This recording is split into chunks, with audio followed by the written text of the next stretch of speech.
Shalom, Bapak Ibu, saudara-saudara yang kekasih dalam Tuhan Yesus Kristus. Siang ini saya akan membagi renungan dengan tema tiap langkahku diatur oleh Tuhan. Nah, saudara-saudara, saya benar-benar mengalami dalam kehidupan ini bagaimana Tuhan Yesus mengatur setiap langkahku. Dia meluruskan jalanku ketika saya berjalan menyimpang bukan sesuai dengan jalan Tuhan. Dia mencegah saya dari masalah-masalah yang mungkin timbul, memberikan kekuatan dan solusi atas kesulitan-kesulitan dan masalah saya. Karena itu, dengarkanlah renungan ini sampai habis.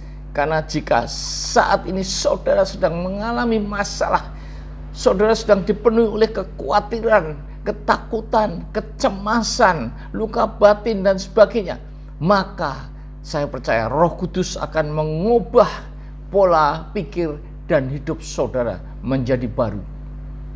Di dalam Mazmur 37 ayat 23 dan 24 dikatakan, Tuhan menetapkan langkah-langkah orang yang hidupnya berkenan kepadanya. Apabila dia jatuh tak sampai tergeletak karena Tuhan menopang tangannya. Saudara, Tuhan berkenan atas hidup kita ini jika kita mengasihi Tuhan dengan segenap hati, dengan segenap jiwa, dengan segenap akal budi, dan dengan segenap kekuatan kita, dan mengasihi sesama manusia seperti diri kita sendiri. Nah, kita bukannya menjadi orang Kristen agamis yang hanya mengikuti ritual-ritual keagamaan seperti orang Parisi yang lebih mengutamakan tradisi atau adat istiadat daripada menjadi pelaku-pelaku firman. Orang Kristen yang hanya mempunyai pengetahuan otak, tetapi pengalaman hidup rohaninya tidak berkembang. Ibaratnya adalah seperti bayi, saudara. Nah, saudara-saudara, kita harus hidup dalam kebenaran dan kekudusan. Menjadi saluran berkat, menjadi terang di tengah-tengah kegelapan di sekitar kita. Mengasihi mereka yang membutuhkan pertolongan. Dan menunjukkan kasih kita, terutama kepada mereka yang belum menerima Tuhan Yesus sebagai juru selamatnya. Dan dengan perbuatan yang diteladani dan diajarkan oleh Tuhan Yesus, itulah hidup kita akan berkenan kepadanya. Dan orang duniawi juga akan melihat perbedaan antara hidup kita dengan hidup orang duniawi, sehingga mereka juga dapat tertarik untuk menjadi orang percaya. Nah, dikatakan dalam ayat tersebut bahwa jika saudara dan saya jatuh, maka tidak akan tergeletak. Kenapa? Karena tangan Tuhan menopang hidup saudara dan saya. Dia menjaga hidup saudara agar jangan sampai jatuh tergeletak akibat masalah-masalah atau sakit penyakit yang kita hadapi. Berarti betapapun besarnya masalah-masalah yang kita hadapi, kita akan diangkat kembali dan dipulihkan, dibebaskan dari masalah dan sakit penyakit. Katakan amin. Nah, saudara-saudara, bangsa Israel diproses di padang gurun selama 40 tahun, tetapi saya diproses lebih lama, yaitu 45 tahun, saudara-saudara. Nah, bedanya, bangsa Israel mati semua kecuali Yosua dan Kaleb yang dapat masuk tanah perjanjian. Sedangkan saya sudah mendapatkan kemenangan atas kasus tanah saya yang sudah selama 20 tahun. Walaupun saat membuat renungan ini saya masih belum selesai secara tuntas, karena masih ada 2 langkah lagi untuk benar-benar menjadi lebih dari pemenang, menerima penggenapan janji Tuhan. Selama 20 tahun saya hidup dalam kegagalan, baik dalam karir maupun bisnis, karena saya tidak pernah mengandalkan Tuhan dalam kehidupan saya. Saya merasa pandai, IQ di atas rata-rata, kuliah, pendidikan bagus, ya dari luar negeri, dalam negeri, tetapi berkat Tuhan tidak pernah ada dalam hidup saya. Nah, suatu ketika dalam pameran Ambiente Fair, pameran consumer good yang terbesar di dunia di Frankfurt, semua mendapatkan order, tapi tidak ada satupun buyer yang masuk ke booth saya.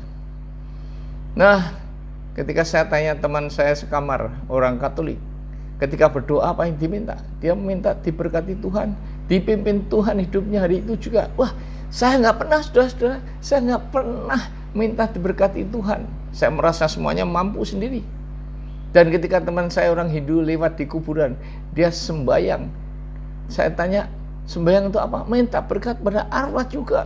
Bayangkan saudara, arwah diminta berkat, padahal saya punya Tuhan yang dahsyat, Tuhan yang maha kuasa, sumber kehidupan, nggak pernah saya mintain berkat. Nah, setelah itu keesokan harinya saya minta ampun pada Tuhan. Saya berdoa, Tuhan ampuni aku, berkati hidupku hari ini Tuhan, pimpin jalanku Tuhan. Nah, ternyata saudara-saudara, ada buyer yang mencari saya sampai 6 kali, dari pagi sampai sore, karena saya selalu pergi-pergi. Nah, inilah Tuhan memberikan berkat itu, mengejar kita, saudara-saudara, bukan kita yang mengejar berkat. Seperti kata Tuhan bahwa Dia memberkati orang yang dikasihnya pada waktu tidur. Sia-sialah orang yang makan dan minum dari pagi sampai malam, karena dia tidak diberkati Tuhan. Nah, setelah itu saya mengandalkan Tuhan, saudara-saudara. 5 tahun saya mulai bisnis mebel, pameran di Kolen dan sebagainya. Wow, berkatnya luar biasa, saudara-saudara. Saya dapat keliling dunia, 22 negara, bisnis lancar, saya naik Mercy, uang berkelimpahan. Tetapi ketika diberkati, saya lupa kepada Tuhan. Saya tidak bersyukur untuk memberikan perpuluhan, karena jumlahnya ratusan juta. Maka karena kasih Tuhan, saya dihajar dan dididik selama 20 tahun, saudara. Nah, selain harta saya habis dan mempunyai hutang untuk menyelesaikan masalah tanah saya ini, saya juga mempunyai masalah tanah, dan terutama lewat masalah tanah itulah saya merasakan arti kehidupan Tuhan Yesus dalam hidup saya. Membuat saya benar-benar hidup dalam iman percaya kepada kehendak dan rancangannya untuk masa depan yang lebih baik. Nah, saya bersyukur karena berarti Tuhan Yesus mencintai dan mengasihi saya sebagai anaknya. Seperti dalam Ibrani 12 ayat 6. Tuhan menghajar orang yang dikasihinya dan menyesah orang yang diakuinya sebagai anak. Berarti Tuhan mencintai saya dan mengakui saya sebagai anaknya. Saya dilayakkan untuk dapat melayani Tuhan dengan pemeliharaan dan pernyataan yang luar biasa. Sampai saat ini, sama seperti bangsa Israel yang setiap hari dipimpin oleh tiang awan dan tiang api dalam pengembaraan mereka di padang gurun. Mereka tidak pernah kelaparan, bahkan baju dan kasut mereka tidak rusak selama 40 tahun. Amazing, saudara-saudara. Nah, itu pun terjadi dalam hidup saya yang tidak pernah kelaparan selama 17 tahun tanpa income. Bahkan masih dapat melayani kemana-mana, baik di dalam maupun di luar negeri. Dan Tuhan Yesus menyediakan dananya dengan cara yang ajaib, yang tidak masuk akal logika manusia. Jehovah Jireh, itulah iman yang dikatakan Abraham dan terjadi, saudara-saudara. Nah, marilah kita bersama-sama merenungkan kabar baik yang akan saya sampaikan kepada saudara-saudara. Dan jika saudara saat ini mengalami masalah apapun juga, Roh Kudus akan memulihkan saudara setelah mendengarkan renungan ini. Di Galatia 2 ayat 20 dikatakan, namun aku hidup, tetapi bukan aku sendiri yang hidup, melainkan Kristus yang hidup di dalam aku. Dan hidupku yang kuhidupi sekarang ini di dalam daging adalah hidup oleh iman dalam Anak Allah yang telah mengasihi aku dan menyerahkan dirinya untuk aku. Saudara-saudara, di sini aku yang lama, yaitu jiwa dan tubuhku sudah mati, disalibkan bersama Kristus. Jiwa, yaitu pikiran, emosi, dan kehendak. Dan juga tubuh kedagingan kita telah mati karena Kristus yang hidup di dalam aku telah menyatu dengan hayatku menjadi ciptaan baru. Hidup yang lama sudah berlalu, sekarang menjadi satu kesatuan dengan Kristus. Nah, dalam kehidupan sehari-hari kita harus terus menyalibkan dosa-dosa kedagingan kita. yang akan menjauhkan kita hidup dari Kristus. Inilah artinya mati bersama Kristus dalam Lukas 9 ayat 23 sampai 25. Nah, karena kita telah disalibkan bersama Kristus, maka kita juga akan dibangkitkan bersama Dia dalam Roma 6 ayat 5. Dikatakan hidupku di dalam daging sekarang ini adalah hidup dalam iman. Sudah, hidup dalam iman berarti bukan dalam penglihatan seperti Abraham, karena percaya akan janji Allah maka dianggap sebagai kebenaran. Padahal janji itu terjadi 25 tahun kemudian. Dan bukan seperti Thomas yang baru percaya bahwa Tuhan Yesus bangkit jika telah mencucukkan jarinya pada lubang di tangan dan rusuk Tuhan Yesus. Saudara-saudara, tidak mudah untuk hidup dalam iman karena hanya percaya dan berharap saja akan sesuatu yang belum terjadi, saudara. Jika Allah telah menyerahkan anaknya yang tunggal untuk memberikan hidup kekal kepada kita, apakah artinya harta duniawi yang fana ini? Ingat, orang kaya dan Lazarus pengemis yang duduk di muka rumahnya, yang boroknya dijilati anjingnya, dan hanya makan remah-remah yang jatuh dari meja orang kaya tersebut. Nah, ternyata orang kaya itu setelah meninggal berada di neraka, sedangkan Lazarus berada di pangkuan Abraham di surga. Nah, saudara, pertanyaan bagi saudara dan saya, apakah prioritas saudara dan saya ini untuk hidup di dunia atau hidup kekal di surga? Nah, saudara-saudara, Tuhan tidak menghendaki kita hidup dalam kesulitan dan kesengsaraan. Dalam masa COVID-19 ini, di mana ekonomi dunia ikut hancur, gelombang PHK terjadi di mana-mana, banyak pengusaha-pengusaha kesulitan cash flow, tidak ada proyek yang dapat dijalankan dan sebagainya. Tetapi ingat janji Tuhan dalam Ibrani 13 ayat 5, bahwa Dia tidak pernah akan melupakan kita. Dia akan selalu menyertai kita. Karena itu janganlah takut. Tetapi syaratnya satu adalah jangan menjadi hamba uang, saudara-saudara. Nah, ingatlah Nabi Elisa dan janda Sarfat dalam masa kelaparan. Janda tersebut hanya mempunyai minyak dan tepung yang terakhir dan akan mati bersama anak-anaknya setelah makan itu. Tetapi dia memenuhi permintaan Nabi Elisa untuk memberinya makan. Dan yang terjadi bukannya janda itu mati, melainkan tepung dan minyaknya tidak habis sampai masa kelaparan berakhir. Itulah mujizat Tuhan yang tidak masuk akal. Sekali lagi, mujizat tidak masuk logika manusia. Ketika hidup kita benar-benar percaya, mempersembahkan hidup kita, percaya mempunyai iman kepada Tuhan, pada janji-janjinya. Nah, pada mulanya Tuhan menyediakan Taman Eden. Eden yang artinya pleasure atau kenikmatan. Taman Eden dengan segala isinya bagi Adam dan Hawa diberikan kepada mereka tanpa menabur apa-apa, saudara. Adam dan Hawa tinggal menuai saja. Karena itu hukum tabur tuai yang sering dikatakan di gereja, di mimbar, terutama untuk berkat, sebenarnya tidak berlaku dan salah. Karena terbukti Tuhan otomatis menyediakan berkat bagi hidup saudara dan saya ketika kita hidup dalam kebenaran dan kekudusan, sama seperti Adam sebelum jatuh ke dalam dosa. Nah, kita juga harus taat dan setia kepada Tuhan. Baru-baru ini terjadi gempa bumi yang dahsyat di Meksiko Selatan. Gedung-gedung yang bertingkat rubuh semuanya. Nah, sebelum gempa terjadi, pasti ada tanda, yaitu goncangan-goncangan. Kita melihat lampu bergoncang, lantai agak seperti bergoyang. Nah, jika kita segera keluar, maka kita akan selamat. Lalu kita bersyukur karena selamat. Tetapi seandainya tidak ada goncangan-goncangan, maka kita tidak akan tahu bahwa akan terjadi gempa bumi, sehingga kita terlambat keluar dan mati tertimbun reruntuhan rumah. Dan sama, saudara-saudara, ketika Tuhan memperingati kita dengan goncangan-goncangan dalam hidup ini, yaitu masalah-masalah, baik masalah keluarga, masalah keuangan, masalah bisnis, sakit, penyakit, dan sebagainya.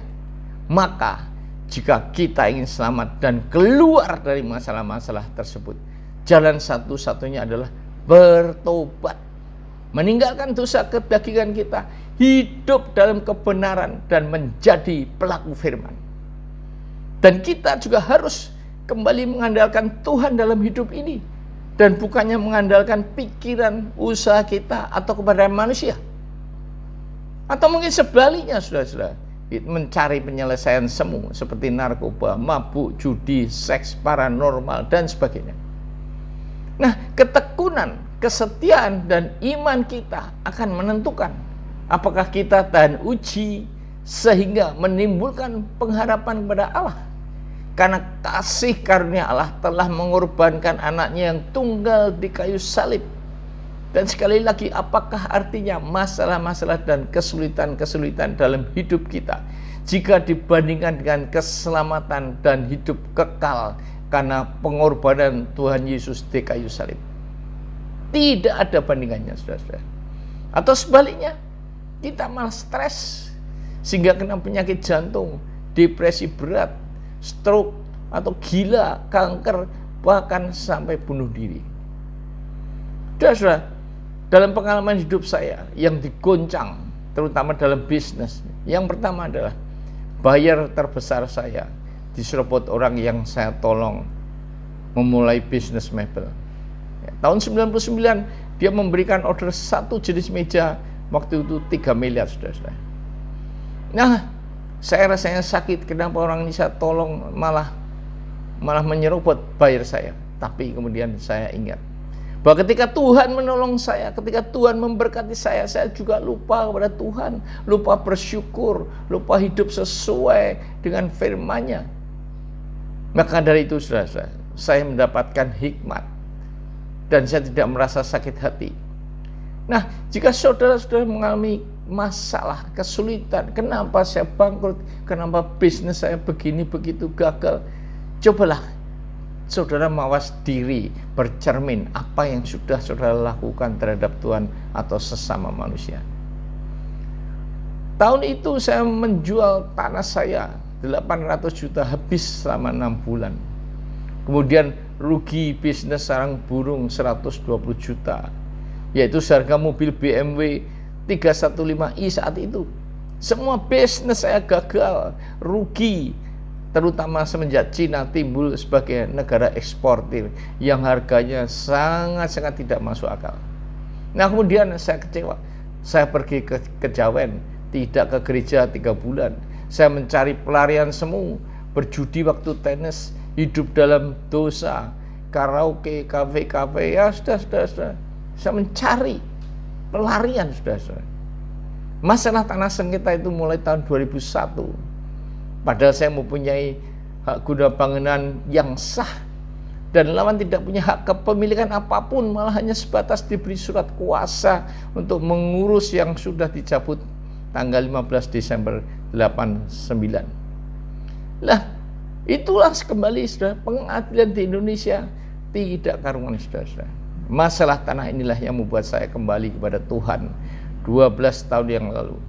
Karena SMS dari anak saya di Perth yang menulis begini, kalau papi tidak mau bertobat, baik biar dihajar Tuhan sampai habis. Nah, ini adalah salah satu suara Tuhan atau petunjuk Roh Kudus. Karena saya tidak pernah membuka HP istri saya dengan alasan untuk menjaga privasi. Saya takut, saudara. Saya bertobat, mulai membaca Alkitab yang tidak pernah saya lakukan kecuali hanya di gereja. Ya, mungkin juga di antara saudara ada yang seperti ini, hanya membaca Alkitab ketika di gereja saja. Nah, saya mendengarkan kaset-kaset khotbah, lagu-lagu rohani, membaca buku-buku rohani, terutama saya membaca buku Berhasil Karena Iman, dikarang oleh Dr. Magdalene Kawoco. Dengan kesaksiannya yang luar biasa, bagaimana Tuhan memberkati hidupnya dengan banyak mujizat terjadi, sehingga dapat mencapai gelar doktor padahal dia anak seorang pendeta yang miskin, saudara. Nah, saya ingin melayani Tuhan. Saya ikut program training orientasi pelayanan selama 1 tahun.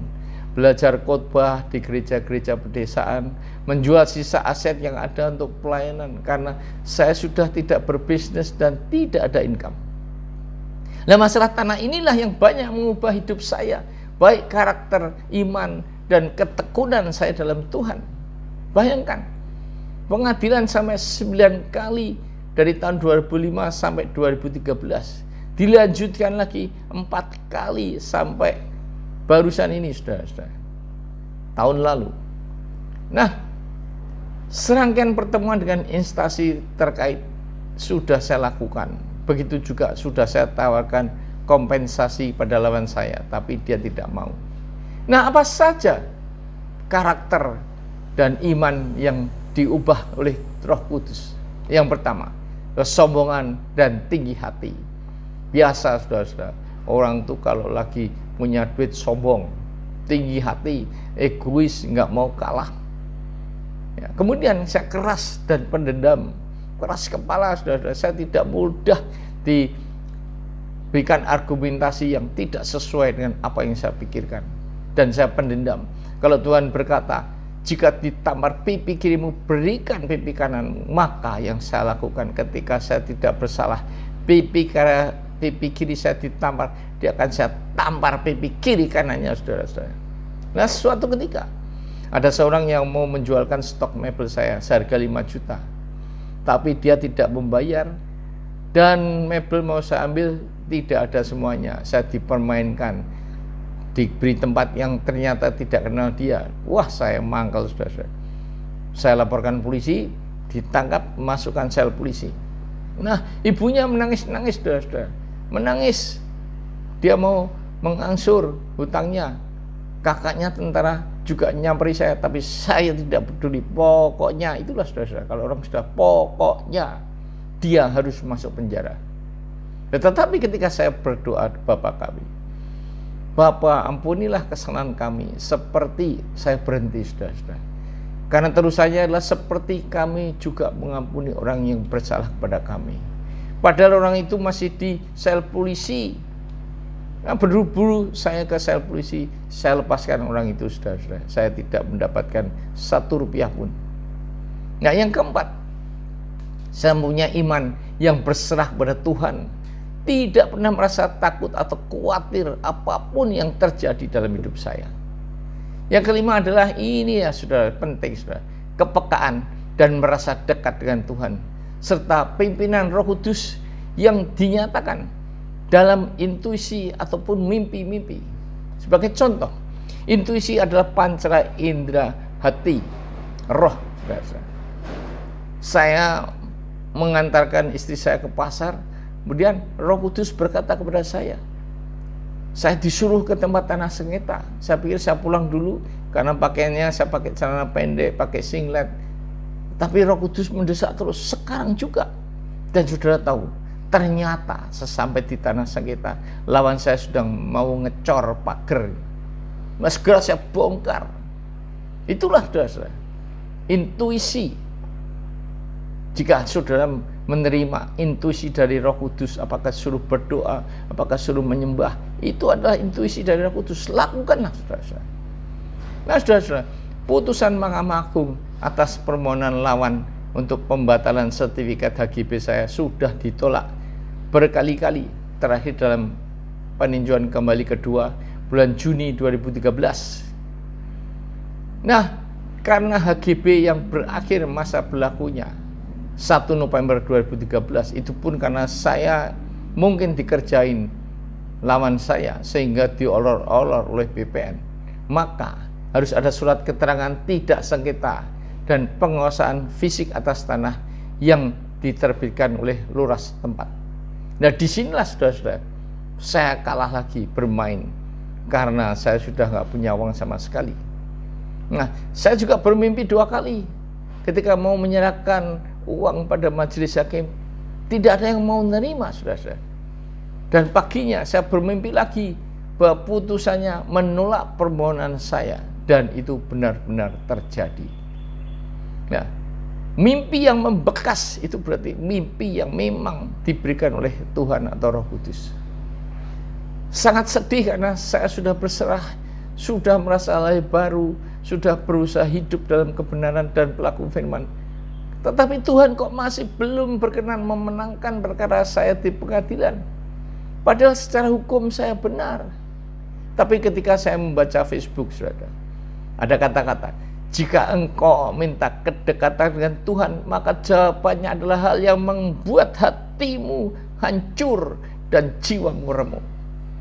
Memang saudara-saudara, saat itu saya selalu berdoa, mohon kedekatan dengan Tuhan dan kepekaan untuk mendengarkan suara Roh Kudus. Mazmur 34 ayat 19 berkata, karena Tuhan dekat dengan orang yang patah hati dan remuk jiwanya. Ya, puji Tuhan, berarti doa saya didengarkan dan dikabulkan Tuhan. Praise Lord Jesus. Nah, kasus saya yang diblokir di MA, sehingga saya tidak dapat mengajukan PK atau peninjauan kembali.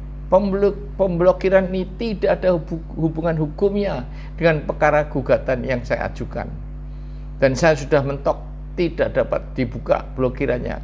Walaupun saya minta bantuan orang DPR RI yang cukup terkenal dan juga dari Lemhamnas yang punya kontak di ring 1 dan ring 2 pemerintahan. Saya hanya dapat menyembah, memuji Tuhan seperti yang dilakukan Yosafat ketika dikepung Bani Moab dan Amon. Dan Tuhan menjawab serta mengabulkan doa Yosafat tanpa harus berperang sendiri melawan musuh-musuhnya. Karena tangan Tuhan membuat musuh-musuhnya saling berbunuhan sendiri. Dalam lagu In the Presence of Jehovah mengingatkan saya bahwa jika Allah hadir dalam kehidupan kita, maka semua masalah akan selesai dan hati kita, nurani kita akan diperbaharui. Ketika Yehova ada di dalam kehidupan kita, maka kita berarti juga dituntun berjalan dari gelap menuju terang, saudara. Saya sudah berserah pada Tuhan dengan iman. Apapun yang terjadi, pasti Dia berikan yang terbaik bagi saya. Dan tidak pernah saya duga, tiba-tiba saya ditelepon orang yang mau menolong menyelesaikan masalah tanah saya. Di 1 Korintus 2 ayat 9. Apa yang tidak pernah dilihat oleh mata dan tidak pernah didengar oleh telinga dan apa yang tidak pernah ada di dalam hati. Perhatikan. Disediakan bagi mereka yang apa? Yang mengasihi Dia, saudara. Ya, singkat cerita, masalah tanah saya diurus sudah 11 bulan karena hambatan-hambatan dari para pejabat yang pro kelawan saya dan sudah adanya PDKT, saudara. Akhirnya terbitlah surat keterangan tidak sengketa dan penguasaan fisik dari lurah. Dan saya harus membayar biaya pengurusan yang sangat besar dan saya tidak punya uang untuk membayar hal itu. Orang yang dulu mau meminjamin saya untuk biaya pengurusan karena masalah COVID, dia malah kekurangan dana, perusahaannya macet sehingga mentok lagi, tidak ada dana untuk biaya pengurusan.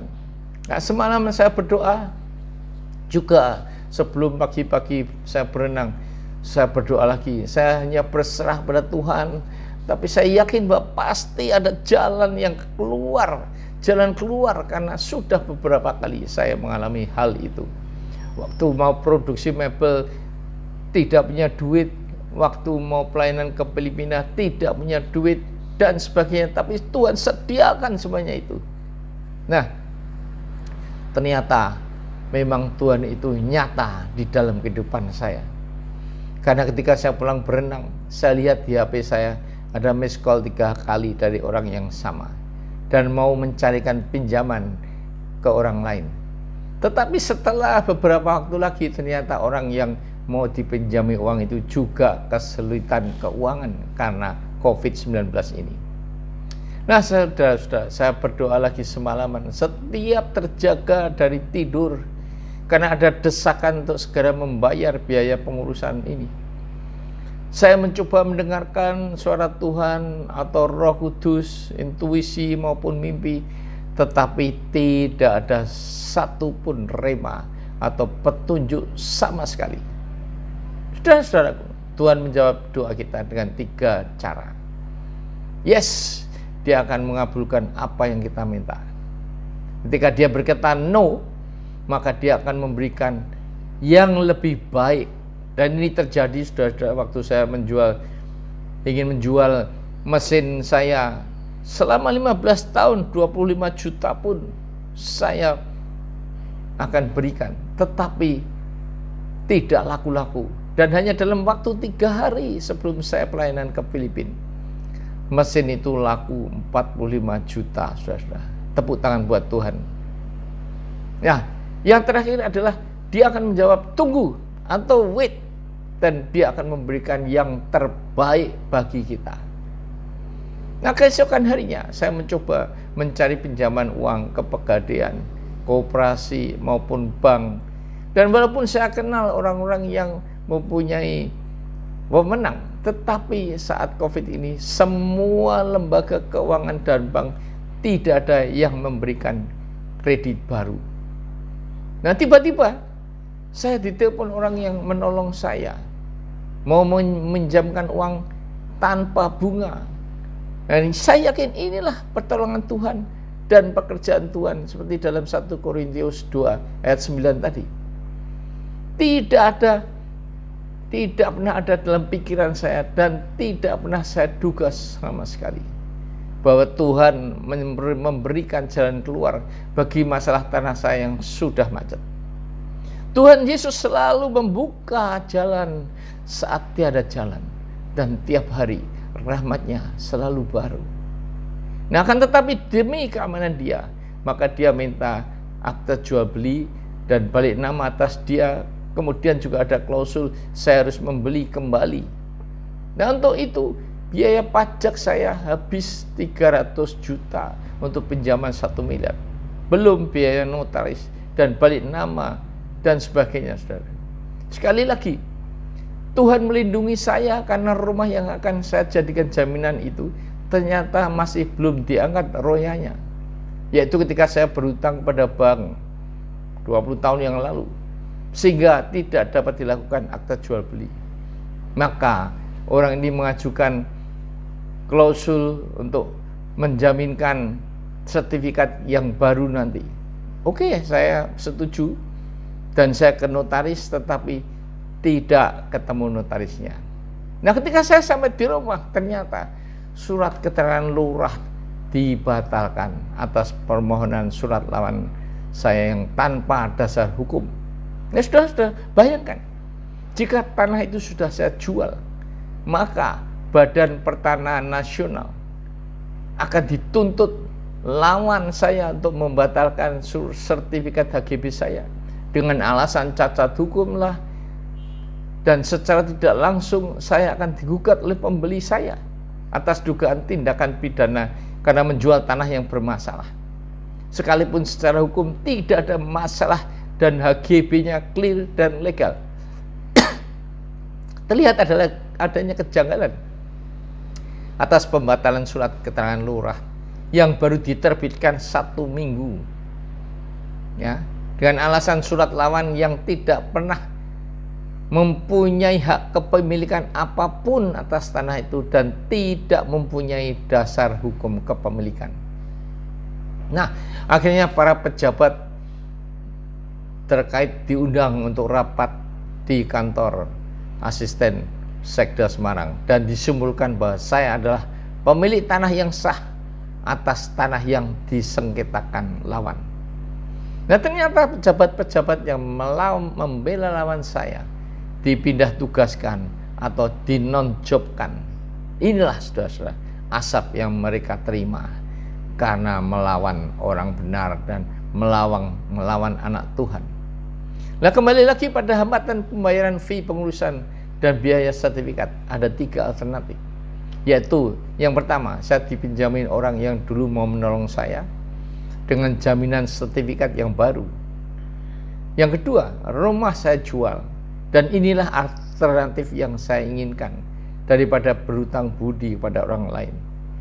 Dan saya yakin meskipun dalam masa COVID ini menjual properti sangat sulit, harganya anjlok, tetapi saya imani jika Tuhan bekerja dan jika itu kehendaknya, maka pasti akan terjual rumah saya dengan harga yang cukup baik.